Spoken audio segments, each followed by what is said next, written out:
This is an excerpt from the Defiant by Shalom Yoran.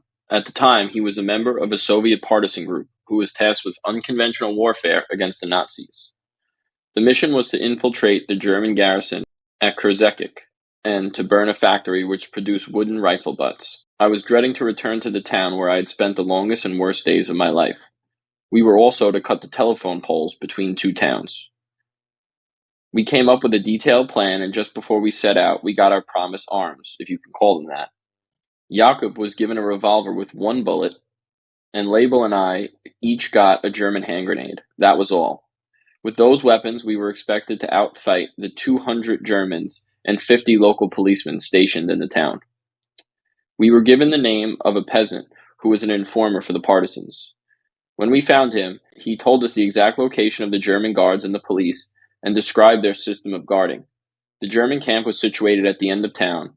The police were in the central marketplace. There were also sentries patrolling the streets, but, according to the informant, there were no guards inside the factory. Taking into account the short nights in June, we planned to arrive within 2 miles of the town at dusk, and in the dark to skirt the town to the other side, where the factory was located. We had to go past the lumber mill, which was well lit and guarded by the Germans. We prepared cans of fuel and other flammable materials to carry with us. We arrived at the edge of the woods early and waited until 11 p.m. before heading for the town. It was a light, starry night, quite unusual for that time of year. From afar, we saw the first houses. We walked quickly in single file and as silently as possible. We knew we had to cover a very long distance and be back in the safety of the woods before dawn. We were about a half-mile away from the lumber mill when suddenly searchlights streaked across the ground. Flares were shot into the sky and machine guns came alive. We threw ourselves upon the ground and lay motionless. Judging by the random direction of the searchlights and shots, we figured that the Germans didn't really know where we were, and if we were perfectly still, it would be very difficult for them to locate us. We lay there for about 2 hours. Finally, all was still again, but by that time it was about 2 a.m. and dawn wasn't far away. It left us no time to accomplish our mission, and we decided to return to the nearest woods. About 2 miles within the forest, we lay down to sleep, taking turns guarding. We decided to try to fulfill the mission on the following night. As we were working out the details of a new plan, several of the men vehemently objected to trying again. They felt it was not only suicidal, but worse still, might get us caught alive.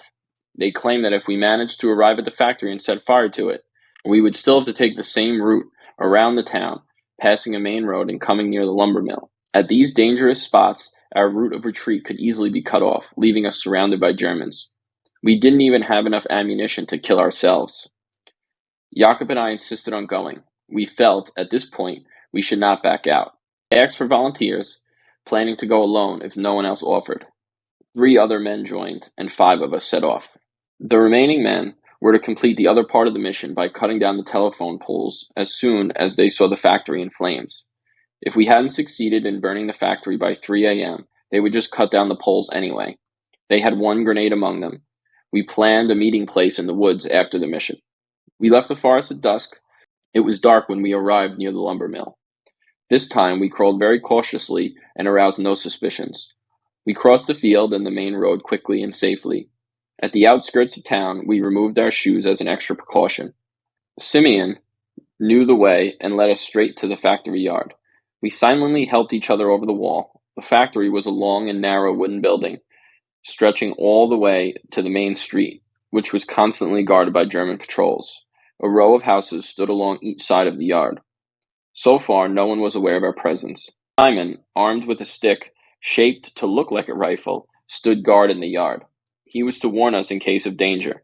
We managed to pry open a window, then, carrying rags, cans of kerosene, and matches, we began to climb in. Jakob went in first. I was sitting on the sill, prepared to jump in, when a piercing shriek shattered the silence. "Bandits! Bandits!" the sound of breaking glass. The intensity of my fear, being right in the middle of a German garrison, left my arms and legs limp. My first impulse was to run away. I was sure that within the next few minutes we would be in German hands. Jakob was the first to react. He dashed toward the voice, breaking through doors as he rushed from hall to hall. Seeing Jakob run, I jumped inside, holding firmly onto my grenade, and ran after him. I could clearly see him in the moonlight that was streaming in through the windows. I was just behind Jakob in the last hall when I saw him stumble and spin around. A man standing at the door had hit him with a club. I swung my grenade and hit the man over the head. The long handle of the German grenade gave me leverage and was perfect for this kind of blow. Jakob, meantime, regained his balance, grabbed the man from behind, and got hold of his throat. The watchman was a large, strong man and tried to fight us off. Jakob struck his revolver to the man's temple and said firmly, "We are not bandits, we are partisans. If you don't stop yelling, we shall kill you."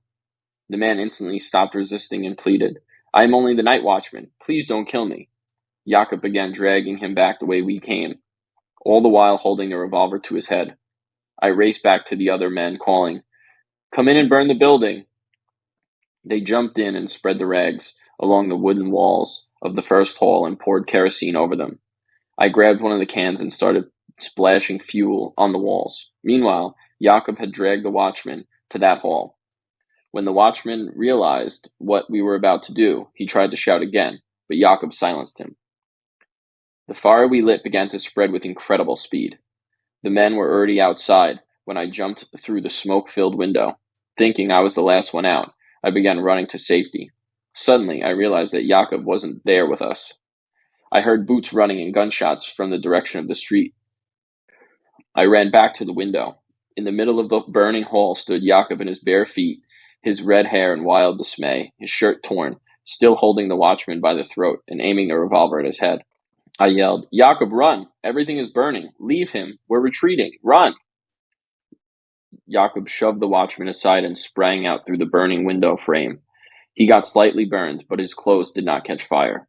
We rushed to the fields, retrieved our shoes, and joined the other 3 men. We ran back the way we had come.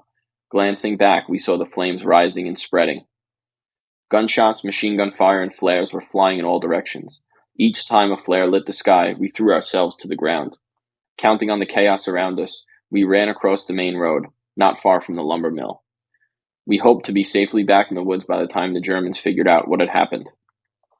In the forest, we stopped running, put on our shoes, and compared notes.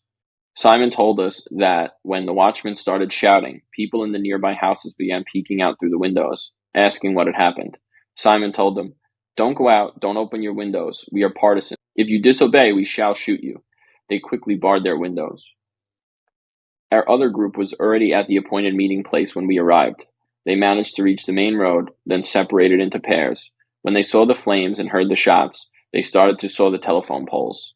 Each pair destroyed 2 or 3 poles and then ran back into the woods. It was getting light, so we hid in the woods the rest of the day and made our retreat.